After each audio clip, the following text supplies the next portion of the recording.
All right. So we are going to talk a little bit for National Nutrition Month about the dietary guidelines for Americans in light of the new edition that was released in January. Next slide.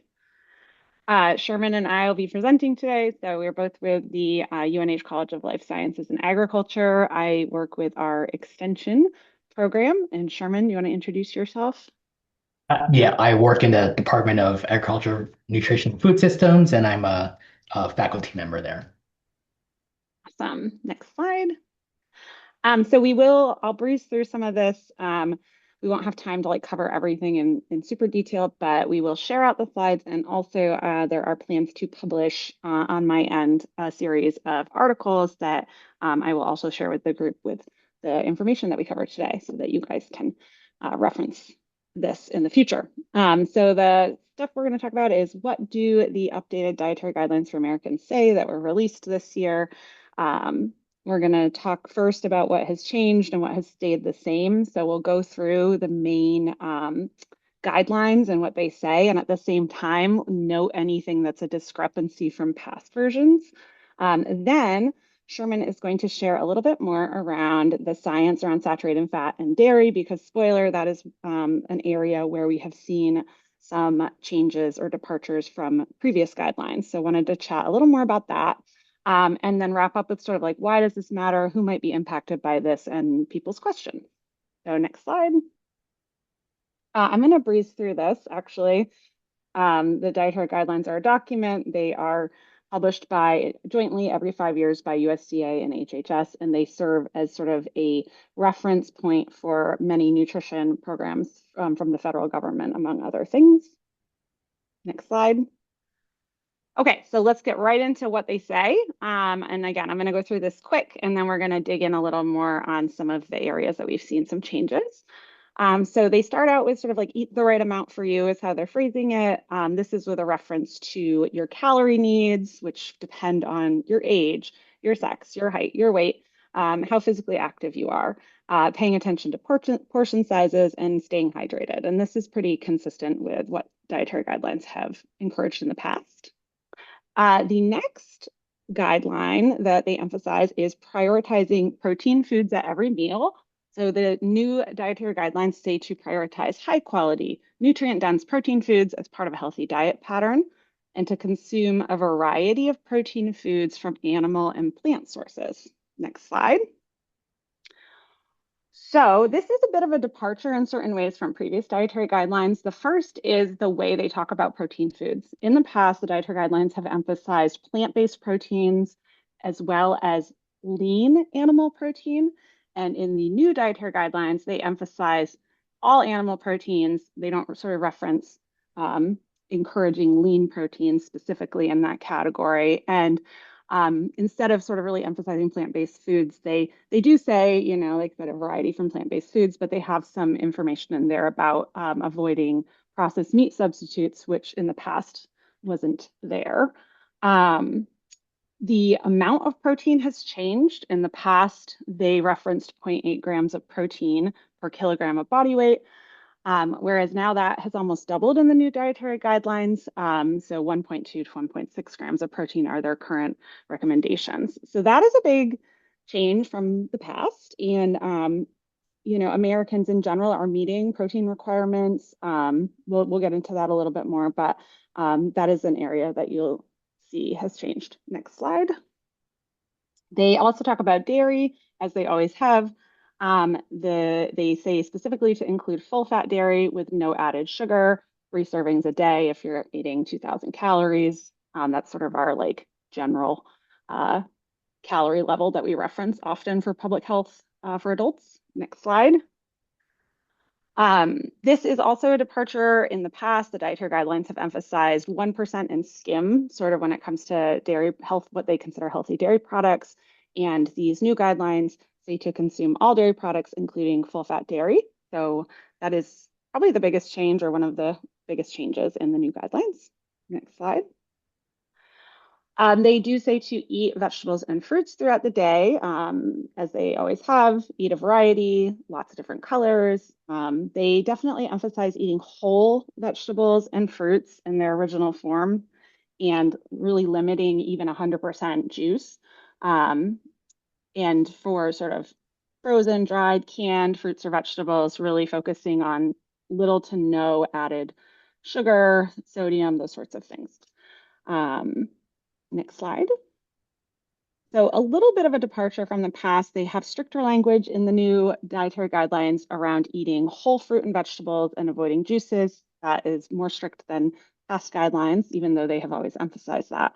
And they have stronger language to avoid highly processed fruits and vegetables that may have added sugar, like fruit and syrup. Again, they've always said that, but it's emphasized more in the new guidelines. So next slide. They do talk about incorporating healthy fats. That's another tenet that they talk about. Healthy fats in these dietary guidelines. They mention finding them in whole foods such as meat, poultry, eggs, seafood that's rich in omega-3s, plant-based fats like nuts and seeds and olives, avocados, and full-fat dairy. There's that full-fat dairy again. They also talk about fat additions like oils and things that we cook and prepare foods with. So they say to prioritize oils with essential fatty acids, and they say such as olive oil, even though olive oil is probably not the oil with the most essential fatty acids. And it has a lot of monounsaturated fats in it, though. Other options can include butter and beef tallow. So you might have heard about this one. This was a little bit of a shocker for people that they have mentioned this specifically in the dietary guidelines. It's definitely a departure from the past. But what has stayed the same, and I'll go into it a little more on the next slide, is the saturated fat.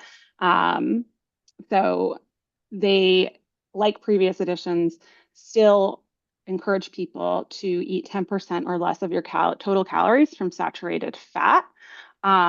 They still say that in the new guidelines, but it might be difficult to do with some of these other recommendations. So next slide. So that's sort of where the challenge is. If we're going to eat 10% of our calories from saturated fat, which is what they mention and recommend in the new version still, there's no longer guidance to sort of prioritize low or non-fat dairy or like lean protein sources from animals, and as well as adding recommendations to eat things like butter and beef tallow. So what does that look like? Next slide. um, Say, people tend to respond to change and what's new. And so if people are hearing about these guidelines and they're saying, oh, butter and beef tallow and whole fat dairy, that's recommended now. You can see like what you might eat in a day if you are actually following dietary guidelines. 3 servings of dairy, emphasizing whole fat, gets you up to 17 grams of saturated fat. Then you add some butter or beef tallow, which I think might have like 1 gram less beef tallow. And you're already over your limit. So your limit for saturated fat for the day, if you're eating 2,000 calories, is about 22 grams if you're going to stay at 10%.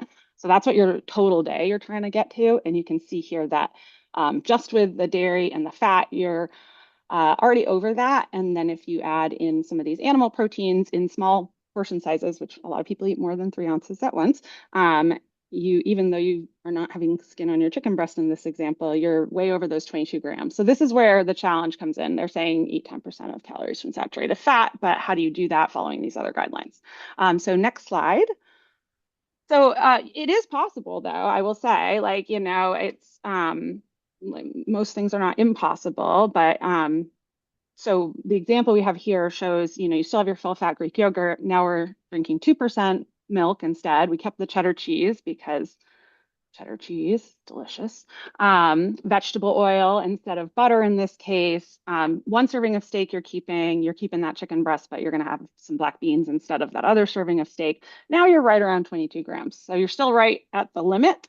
So you can see how to actually get under the limit, you'd have to reduce further. So it is a challenge, but not impossible. And Sherman will talk more about this with you guys, but I just wanted to give you an example there. Next slide.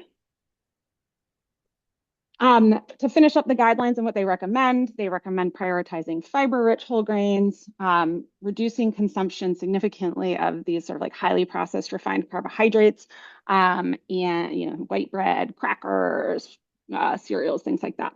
And trying to eat 2 to 4 servings a day of whole grains if you are eating a 2,000 calorie diet.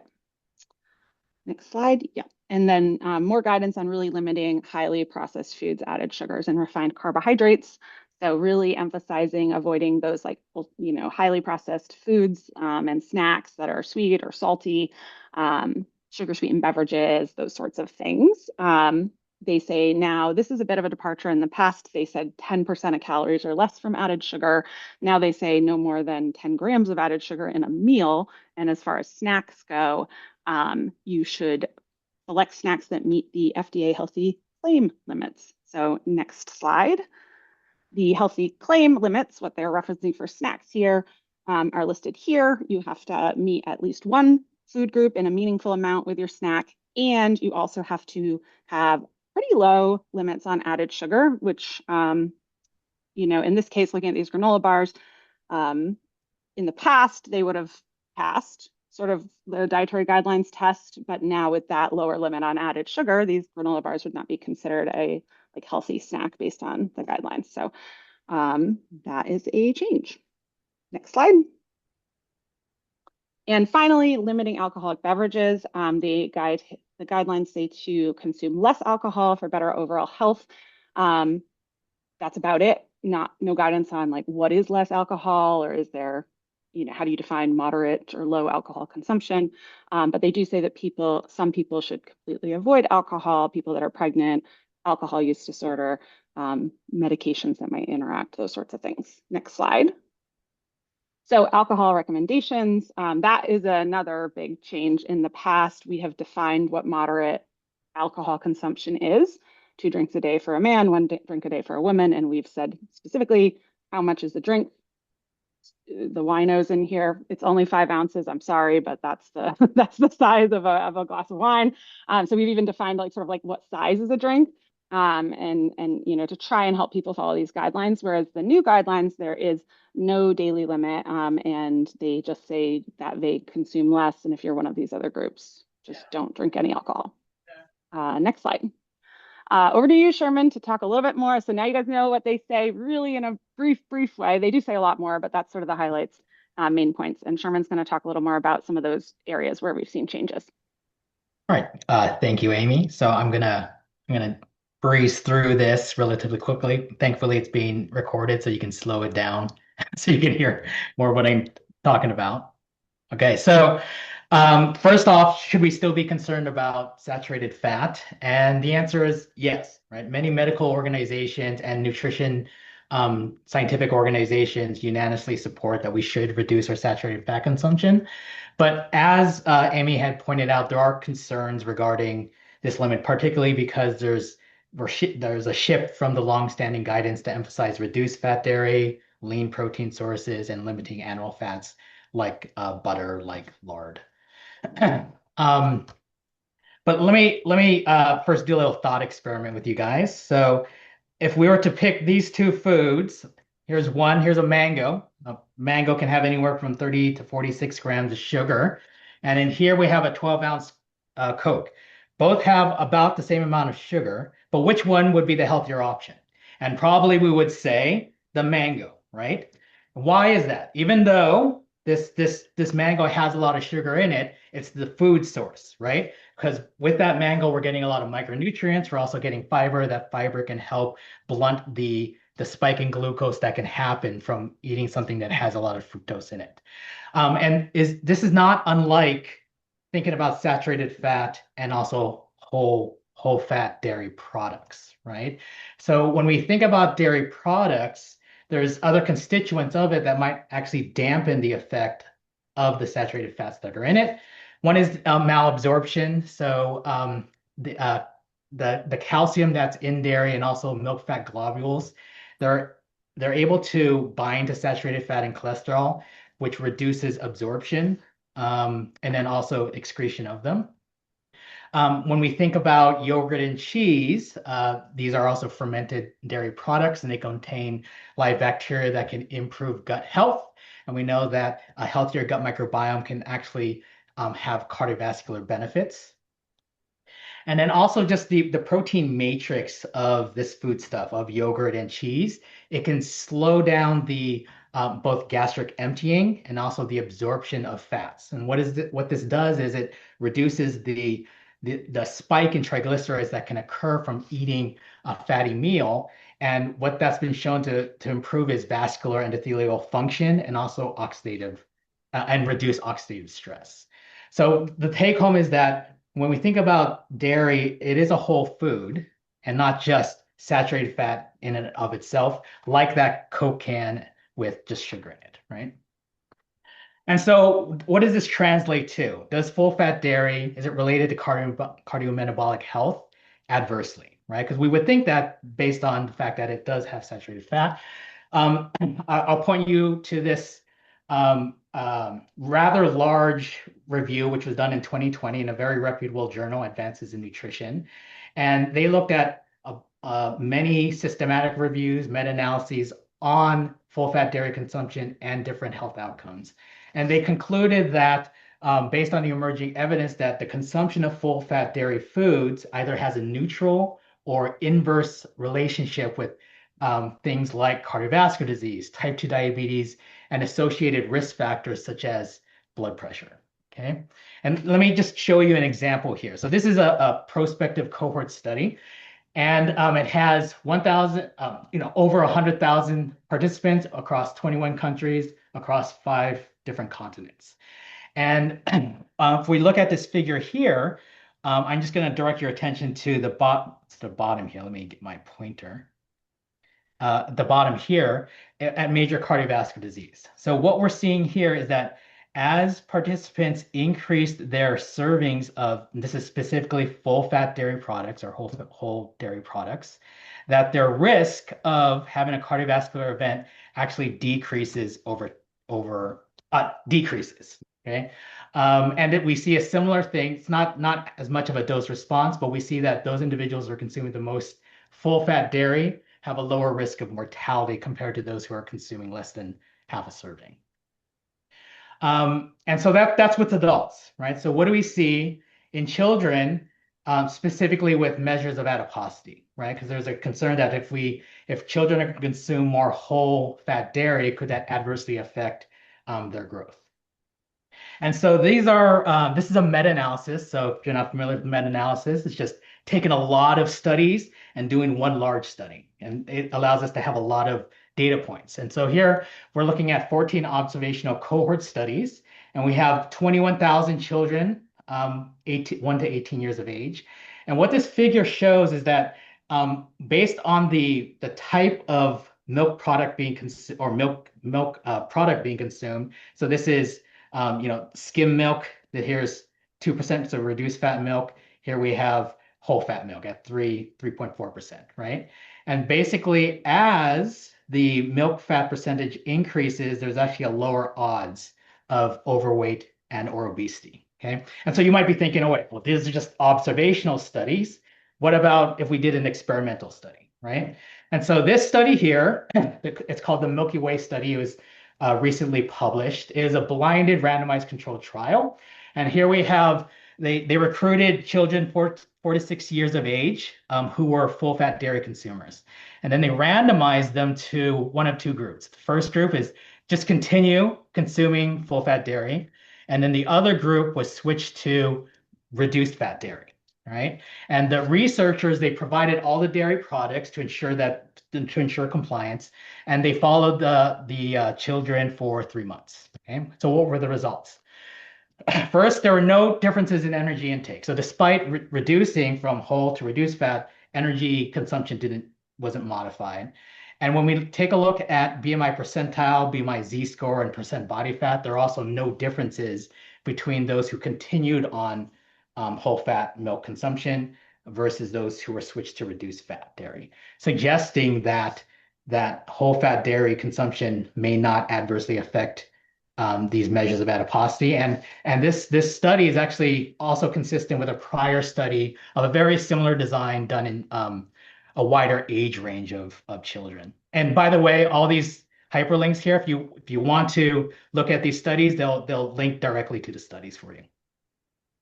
All right, so I'm gonna really quickly just talk about some of the research that I'm doing, and I want you to think about the saturated fat. So saturated fat is not a monolithic thing. There's actually different types of fatty acids that make up saturated fat, right? And so could these different types of saturated fats be beneficial? If we were to compare whole milk, right, versus here's just a piece of steak and the different types, these are all just specific saturated fats. You see that the whole milk has short chain and medium chain fatty acids. Okay. Short chain fatty acids, those are the same short chain fatty acids that we associate with the gut microbiome. That when the gut microbiome ferments fiber, it produces short chain fatty acids. Medium chain fatty acids, those are what you find in coconut products, coconut oil, right? And that's also thought to have beneficial effects. So we see those at a higher concentration in whole milk, but not sirloin steak. And what we can see or what studies show that these short chain fatty acids have anti-inflammatory properties, and the medium chain fatty acids have ketogenic properties, meaning they increase ketogenesis in individuals, which has some health benefits. Health benefits, particularly around brain function. And so that's what I want to talk about really quickly here. Me and my grad student Nikki did a study in the Hispanic community health study or study of Latinos with 9,000 individuals. And what we did is we took all the different dietary fatty acids that they were consuming, and we use a statistical procedure to find different ways of combining fatty acids, right? Or different patterns of eating fatty acids. And then we related those patterns to cognitive functioning, okay? And so this pattern here, and this is a radar plot, I'm just going to tell you the take home, which is that we identified a pattern that was high in short chain and medium chain fatty acids, meaning that individuals who were consuming this type of pattern, they had more intake of these types of fatty acids. Okay. And what we found is that when we related this pattern to dairy, to all the different foods they're consuming, it was most correlated with dairy products. Okay. Now, what can we do with this pattern is that we related it to measures of cognitive functioning. And so these different tests, these four tests, they just measure different domains, such as processing speed, executive functioning, recall, or memory. And so the take home is that all the estimates of effect are positive, meaning if their dietary pattern was more in line with this fatty acid pattern of short and medium chain fats, that they had better cognitive functioning. And we did find other fatty acid patterns, but they weren't consistently related significantly and positively like we found for this dairy product pattern. And so I'm just gonna skip the conclusions and just get to the questions. I'm gonna throw it back to Amy. Yeah. So just ending with like general tips for a healthy diet. Next slide. Um, Based on current dietary guidelines and past dietary guidelines, focusing on a healthy variety is like really the number one thing, whether we're talking about fruits, vegetables, proteins, whatever, fat sources, trying to eat different food groups and a variety, choosing foods and vegetables with less saturated fat, sodium, and added sugar, avoiding ultra processed foods, trying to focus on whole foods, and paying attention to portion sizes. Next slide. Why does this matter? Well, this I really like this because it's like we don't actually follow dietary guidelines with all this hoopla that we're talking about. Like as a like in the country, like we don't really eat in relation to these. And some of you probably don't pay attention to these, and may or may not make decisions based on these. That's normal. So next slide. Why does it matter? I think some of you are thinking about this, and there's been a question in the chat sort of related to this too.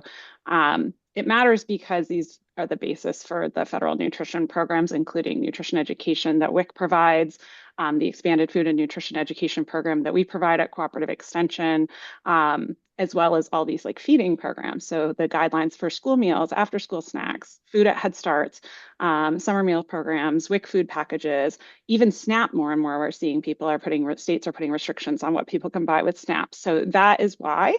And we know that the people that will be most impacted by that are the people that are the most vulnerable, have limited resources and lower incomes. So this impacts what they eat and what they have access to. So what questions we have just a couple minutes and we really breezed through that. Thanks for your patience. And yeah, just see what questions people have. Please like come off mute and ask them.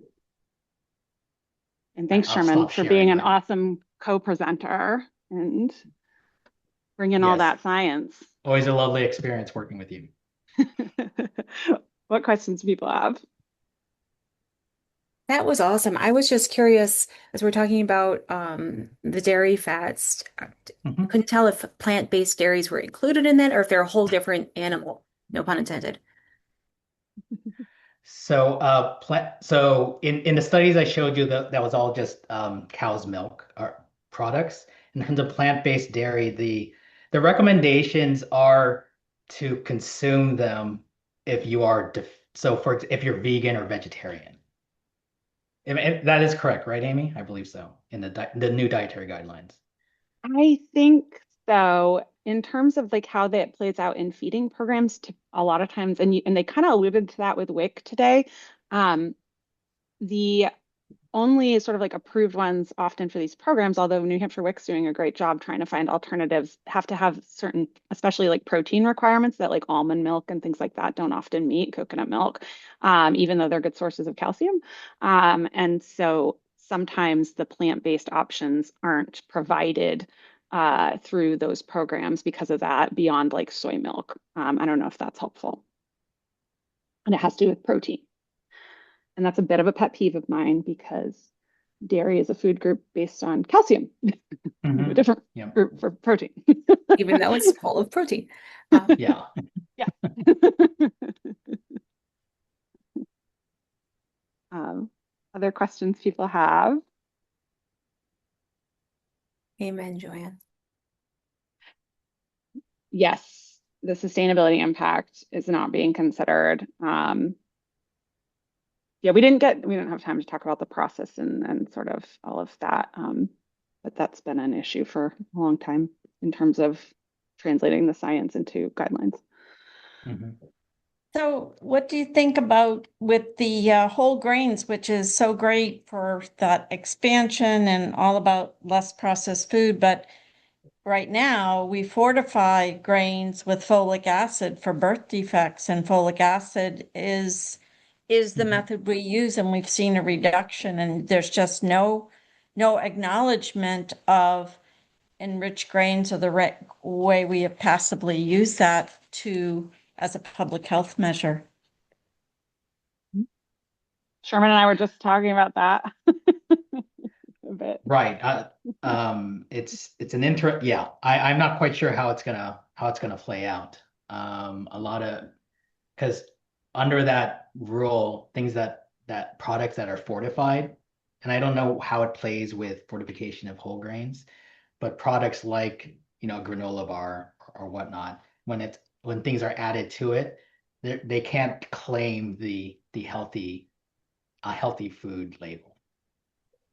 I'm just going to take a note that we are reaching 11:30, but I think there's a Okay. couple more questions. So, do you two have a few more minutes to stay on and it's still being recorded? And I'll just say really quickly, next month our meeting is April 22nd, and we're going to focus on the local food access group, but also with all of these many lovely updates and hopefully time to network with each other as well. But do you have a couple more minutes to answer the questions that are still on here? Yeah, I'm happy to stay. Okay, Mhm. great. So I'm seeing in the chat, Tori, for example, asked, do you anticipate any legal challenges to these new recommendations? I'm not an expert there. I'll let Sherman think for a second, but I will say it's possible that people would try from the angle of the process that was followed this time versus in the past, and then the ramifications of these guidelines and the impact on people's health. Sherman, I don't know if you have other thoughts, but I could Yeah. see that. I mean, if individuals aren't aware that the difference is that it's typically they take the dietary guidelines committee, which is a bunch of scientists, create a report, and that report is translated into the guidelines. The difference with this latest iteration is that the current administration did not use that report, citing that it used too much of a health equity lens, and they created their own scientific body called the Scientific Foundation, and then created their own report, and then wrote the dietary guidelines around that. So it is a big shift. And there is definitely concern around that. Wow, Yeah. thank you. Yeah, that sounds like that question could start a whole new conversation. So, Mm-hmm. um, I, and that I'll that was send, amazingly succinct. Sorry, go ahead. there is a group that's taken out a lawsuit on that very process. And Sarah, I'll look it up. I just don't have it to memory and I'll share it with you so the group can have it. Oh, that's great to know. Great. We'll put that in the notes. Thank you. Thanks, Um, Joanne. we also, from Alice, we have another concern that she has is that many kids and families have restrictive eating due to sensory Mm-hmm. issues, packaged foods, and are safe because they're consistent. Additionally, we pack high calorie items for weekend food backpacks for kids. Mm-hmm. Specifically because if they're food insecure, they could use more calories, and it Mm-hmm. needs to taste good enough to not waste. Mm-hmm. Mhm. Any comments on that? I know it's kind of getting into areas of application that you're not engaged with, but I think you're bringing up, in my opinion, like some like there are like a lot of, downsides, and there are maybe some positive things too. Like, there's some positive things about like emphasizing whole unprocessed foods, but there's also some like real negatives when it comes to like the practical implications of this stuff. And, families, Laura chimed in the chat, she's got kids with allergies. Like everyone's situation is so different. And, I think people deserve as much autonomy as possible, like with something as so fundamental as like food. Because, I don't have any like real answer there, but I just think you're speaking to the challenge of like how to do public health well in a way that informs but doesn't like take away like autonomy and make people's lives more difficult. I don't know, Sherman, what you would say. I mean, it is so the high it's very visible in the current guidelines to eat whole foods and to avoid altogether ultra processed food. So yeah, definitely if families um if a lot of their calories are coming from processed foods, and some of these processed foods do have a nutritional value, that it can stigmatize and then also Yep. make it more difficult for children to access these foods. Mhm.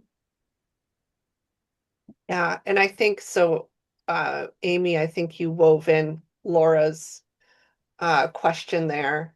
But yeah, I think that, and that's interesting too to see that the WIC package has expanded options based on, that's taking a little bit more time. So it's going back to the science a little bit further back, and the conversations. But yeah, that's really challenging. So Joanne so she popped in and said that she will share those links.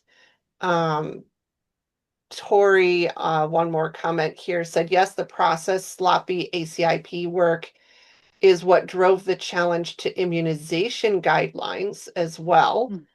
So she's thinking about the impact of shifting back on people's understanding and trust in any Mhm. all nutrition guidance. Mhm. Yep.